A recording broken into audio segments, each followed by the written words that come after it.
क्या आपको पता है कि हर साल चीन भारत से अरबों रुपए कमाता है। चीन में शायद ही भारत का कोई ऐप चलता हो, लेकिन भारत में चीन के अधिकतम ऐप ट्रेंडिंग में होते हैं। टिकटॉक से लेकर लाइक ऐप तक, पबजी से लेकर कॉल ऑफ ड्यूटी तक, यूसी न्यूज़ से लेकर न्यूज़ डॉग तक, सभी के सभी चाइनीज़ ऐप हैं। चाइना आज हमारी आदत ही नहीं बल्कि हमारी ज़रूरत भी बन चुका है। भारत में बिकने वाली अधिकतम चीज़ें चाइनीज़ ही होती है। चीन ने अपनी इकोनॉमी को बूस्ट करने के लिए जो फंदा बनाया है उसमें भारत पूरी तरह से फंस चुका है।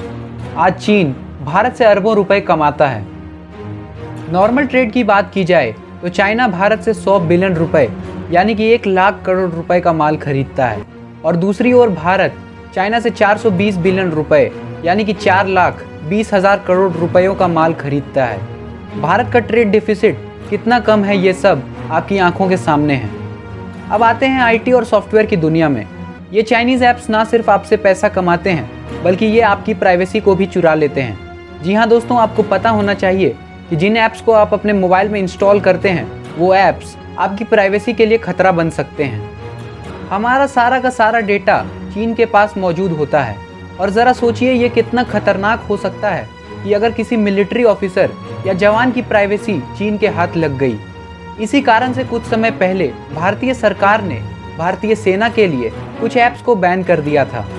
आज जहां लोग चीन की ऐप्स को रिमूव करने में लगे हुए हैं, वहीं दूसरी ओर कुछ लोग चीनी ऐप्स को बढ़ावा भी दे रहे हैं। टिकटॉक जैसी ऐप के 30% यूज़र इंडिया से ही हैं, और ये भारत के लिए बिल्कुल भी सही नहीं है। आज भारत चीन की साजिश का शिकार हो चुका है। चीन यही चाहता है कि आज भारत के युवा इन फालतू वीडियोस को देखने में लगे रहें और उनका ग्रोथ कम हो जाए, यानी कि उनका मेंटल डेवलपमेंट बिल्कुल भी ना हो। उधर दूसरी तरफ चीन अपनी इकोनॉमी को और भी मजबूत करता जा रहा है। चीन हमारी युवा पीढ़ी को टारगेट कर रहा है, क्योंकि युवा पीढ़ी ही आने वाला कल है।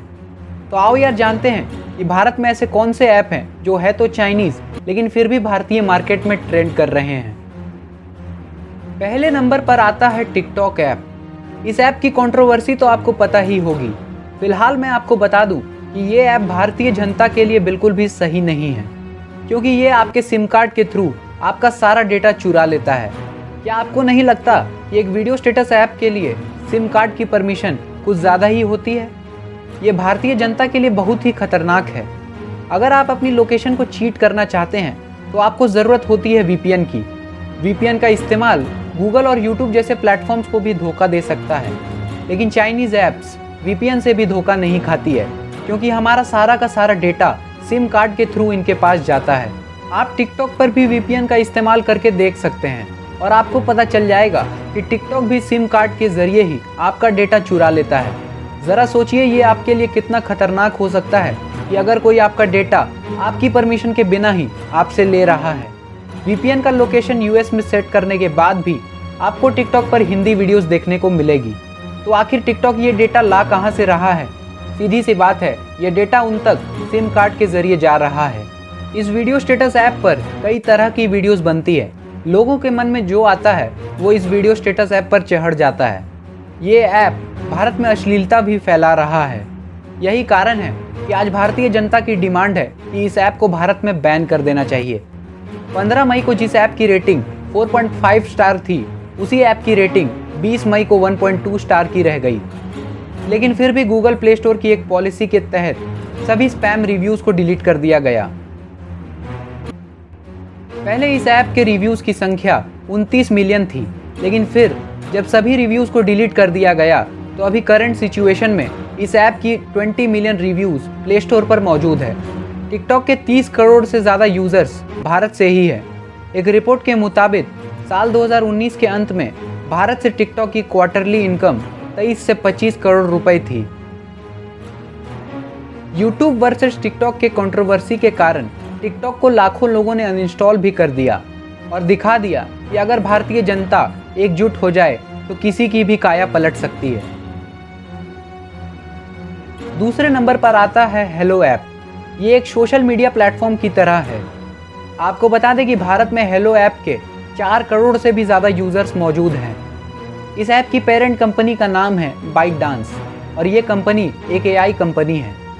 हेलो ऐप को भारत में पूरी तरह से ढालने के लिए इस ऐप की डिज़ाइनिंग कुछ इस तरह से की गई है कि इसे आप अपने लोकल लैंग्वेज में भी इस्तेमाल कर सकते हैं। इस ऐप की इनकम का मेजर हिस्सा भारत से ही आता है और हर साल ये ऐप भारत से करोड़ों रुपए कमाती है। तीसरे नंबर पर आता है इंडियन यूथ का फेवरेट ऐप पबजी। पबजी के 50 मिलियन से ज़्यादा डाउनलोड्स इंडिया से ही हैं। 33 मिलियन लोग पबजी पर हर महीने एक्टिव भी रहते हैं और यही ताकत है पबजी की। पबजी की पेरेंट कंपनी का नाम है टेंसेंट, जो कि एक चाइनीज़ कंपनी है। और आपको बता दें कि पबजी के कारण चाइना हर साल भारत से करोड़ों रुपए कमाता है। साल 2020 के जनवरी महीने में पबजी ने 1332 करोड़ की कमाई की और अगर इस इनकम को साल 2019 के जनवरी महीने से कंपेयर किया जाए तो ये पता चल जाएगा कि इस साल पबजी ने 4 गुना ज़्यादा कमाई की। पबजी लोगों के दिल और दिमाग में बैठ जाती है और उसके बाद लोगों की आदत बन जाती है। चाइना की स्ट्रेटेजी भारतीय युवाओं को बिजी रखने की है और इस काम में चाइना सफल भी होता जा रहा है, क्योंकि आजकल की युवा पीढ़ी पबजी में बहुत ज़्यादा व्यस्त रहती है। आपको बता दें कि पबजी की कमाई का मेजर हिस्सा भारत से ही आता है। इस लिस्ट में चौथे नंबर पर आता है यूसी ब्राउज़र। साल 2018 में पब्लिश हुई एक रिपोर्ट ने सबको हिला डाला।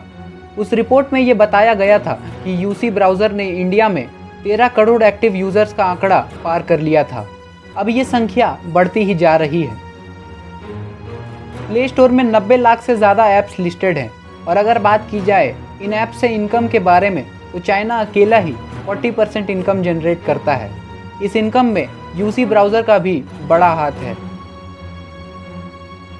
पाँचवें नंबर पर आता है शेयरिट। लोगों को अगर लोकली कोई फाइल भेजनी होती है तो वो लोग या तो शेयरिट का इस्तेमाल करते हैं या फिर जेंडर का। ये दोनों ही ऐप्स चाइनीज़ हैं। शेयरिट 1 बिलियन से ज़्यादा बार डाउनलोड किया जा चुका है। विकिपीडिया के एक रिपोर्ट के मुताबिक शेयरिट के 600 मिलियन से ज़्यादा यूज़र्स इंडिया और इंडोनेशिया से हैं। ऐसी ही कई और ऐप्स हैं जो चाइनीज़ हैं लेकिन फिर भी भारतीय मार्केट में ट्रेंड कर रही हैं। चाइना इन ऐप्स के थ्रू भारत से हर साल अरबों रुपए की कमाई करता है।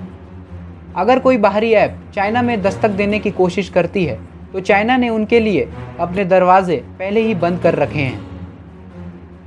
हम अपने देश में व्हाट्सएप और फेसबुक जैसी ऐप्स का इस्तेमाल करते हैं जो भारतीय ऐप्स नहीं हैं, पर चाइना के लोग अपने देश में बने ऐप्स का इस्तेमाल करते हैं जो इन्हीं ऐप्स की लगभग क्लोनिंग होती है। वहाँ पर ये सभी ऐप्स बैन हैं। चाइना के लोगों की देशभक्ति दूसरे देशों के मुकाबले कई गुना ज़्यादा है और ये एक बहुत बड़ा फैक्ट है। आज ओप्पो, रियलमी, वीवो और वनप्लस के मोबाइल भारत के घर घर तक पहुंच चुके हैं, लेकिन इन सभी का मालिक एक है जिसका नाम है बीबीके इलेक्ट्रॉनिक्स और ये भी एक चाइनीज़ कंपनी है।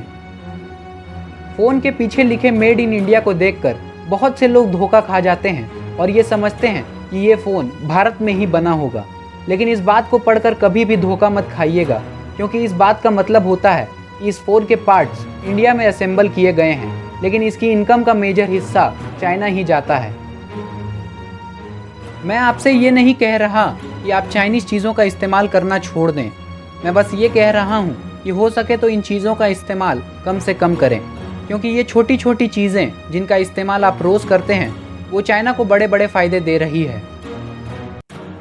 आत्मनिर्भर बनने का मतलब ये बिल्कुल भी नहीं होता है कि हम दूसरे देशों के प्रोडक्ट्स का इस्तेमाल करना बंद कर दें, बल्कि इसका मतलब ये होता है कि हम खुद भी वैसे प्रोडक्ट्स को मैन्युफैक्चर करें और उन्हीं का इस्तेमाल करें। इससे हमारे देश की इकोनॉमी भी बूस्ट हो जाएगी। अगर आप चाइनीज़ ऐप्स को हटाना चाहते हैं तो आप डाउनलोड करें रिमूव चाइना ऐप्स। ये एक ऐप है जो आपको बताती है कि आपके फ़ोन में कितने चाइनीज़ ऐप्स मौजूद हैं। कुछ समय पहले आप इसे प्ले स्टोर से डाउनलोड कर सकते थे, लेकिन चीन के इन्फ्लुएंस ने इसे प्ले स्टोर से भी हटवा दिया। पर आपका भाई फैक्ट्सपीडिया किस दिन काम आएगा।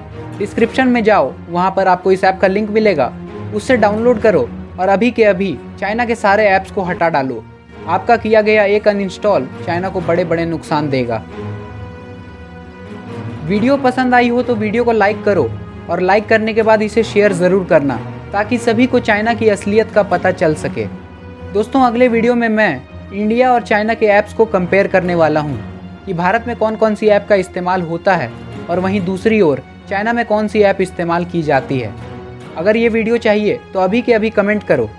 अभी ही चैनल को सब्सक्राइब करो और सब्सक्राइब करने के बाद बेल आइकन को प्रेस करके ऑल नोटिफिकेशंस को ऑन कर दो, क्योंकि ये वीडियो जल्द आने वाली है।